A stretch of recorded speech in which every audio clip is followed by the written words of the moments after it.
အားလုံးမင်္ဂလာပါရှင်ကိုညီမဘေးမှာရောက်ရှိနေတာတော့ဘဲကိုရဲ့ 8kg front load weight short ဇက်လေးပဲဖြစ်ပါတယ်ဒီဘဲကိုရဲ့ front load weight short ဇက်လေးမှာဘယ်လို function လေးပါလဲဆိုတော့ညီမနဲ့ဒီလိုလေးလာကြည့်လိုက်အောင်ဒီဘဲကို 8kg front load weight short ဇက်လေးရဲ့ model number လေးကတော့ WCV 86နဲ့ 8SOST ပဲဖြစ်ပါတယ်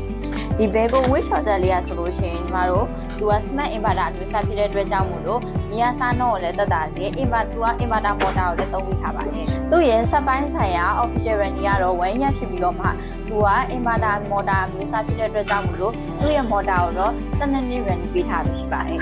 သူ့မှာဘယ်လို function လေးပါလဲဆိုလို့ရှိရင်ညီမတို့ဒါကတော့ function ရွေးတဲ့ခလုတ်လေးပေါ့နော်ညီမတို့ function ရွေးတော့မယ်ဆိုလို့ရှိရင်ညီမတို့ဒီဘက်ကိုစားလိုက်မယ်ပေါ့နော်သူ့မှာ cotton ဆိုလို့ရှိရင်ညီမတို့ပုံမှန်3မိနစ်ကြာစောင့်နေရှော့ပေါ့နော်နောက်တစ်ခုကတော့ညီမတို့ cotton eco ကကျတော့ညီမတို့ပုံမှန်ထက်နည်းကြီးတဲ့စောင့်ပြီးအရက်ခင်းမျိုးလျှော်တဲ့အခါမှာသုံးတာပေါ့နော်ဒီ synthetic ဆိုတဲ့ function လေးကကျတော့ညီမတို့ရောင်ဆိုးထားတဲ့အဝတ်ထည်တွေရောလျှော်တဲ့ function လေးအနေနဲ့သုံးတယ်ပေါ့နော်ဒီနောက်တစ်ခုကကျတော့ဒီ expert ညီမတို့ daily expert ဆိုတာကျတော့ညီမတို့နေ့စဉ်ဝတ်နေကြအထည်အပားတွေကိုလျှော်တဲ့အခါမှာဒီ function လေးသုံးတယ်ပေါ့နော်နောက်တစ်ခုကကျတော့ညီမတို့ hand washဒါမှလက်ကင်ဘွားတောင်မဟုတ်ဘူးအသုံးမွေးရလို့လျှော်တဲ့အခါမှာဒီ function လေးကိုသုံးတယ်ပေါ့နော်နောက်တစ်ခုကတော့ delicate ကတော့ညီမတို့နူးညံ့တဲ့အထည်တွေကိုလျှော်တဲ့အခါမှာဒီ function လေးကိုသုံးပါတယ်ဒီ risk ကကျတော့ညီမတို့အပြင်မှာ short ပြီးသားဝတ်စားတွေကိုဆက်ထဲထည့်ပြီးညှစ်ရှင်တဲ့အခါမှာဒီ function လေးသုံးတယ်ပေါ့နော်နောက်တစ်ခုကတော့ dashboard တို့ jean တို့ပေါ့နော်အဲ့လိုမျိုးအထည်တွေကိုညှစ်ရှင် short ကျင်တဲ့အခါမှာလည်းဒီ function လေးကိုသုံးပါတယ်နောက်တစ်ခုကတော့ outdoor ဒါမှမဟုတ် sport အားကစားအဝတ်စားတွေကို short ကျင်တဲ့အခါမှာလည်းဒီ function လေးကိုသုံးတယ်ပေါ့နော်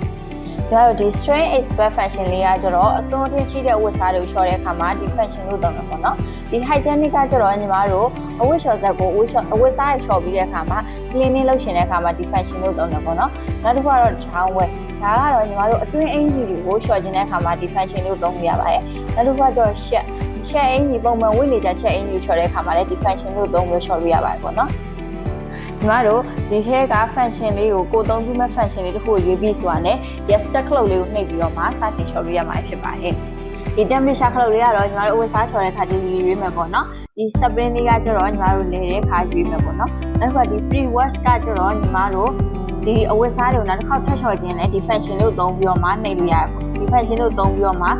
သုံးပြီးလို့ရတယ်ပေါ့နော်ဒီ first ကကျတော့ညီမတို့မြင်သုံးကျင်လားပုံမှန်တိုင်းပဲသုံးကျင်လားပေါ့နော်ဒီ function လေးကိုယူလို့ရတယ်ပေါ့နော်ဒီ function ဒီ first function လေးကို3စက္ကန့်နှိပ်လိုက်ပြီဆိုတာနဲ့ဒီ weight short ဇက်ရဲ့တကားလောကကြောက်သွားမှာပေါ့နော်နောက်တစ်ခုက extra risk ကကျတော့ညီမတို့တစ်ချိန်ညှစ်ပြီးလို့နောက်ချိန်ထပ်ညှစ်ရှင်လို့ရှင်တယ်ဒီ function လို့သုံးလို့ရတယ်ပေါ့နော်အခုညီမနဲ့တို့လေ့လာခဲ့ရတော့ဘဲကို 8kg front load weight short ဇက်လေးမှာပါဝင်တဲ့ function လေးတွေကိုလေ့လာခဲ့ရဖြစ်ပါတယ်ဒီအဝတ်ချစာလေးကိုစိတ်ဝင်စားလို့ဝယ်ယူခြင်းနဲ့ဆိုရင်တော့ညီမတို့မင်းရွှေစီရဲ့ဆိုင်ခွဲတိုင်းမှာလာရဲဝယ်ယူအားပေးနိုင်ပါရှင်အားလုံးကျေးဇူးတင်ပါတယ်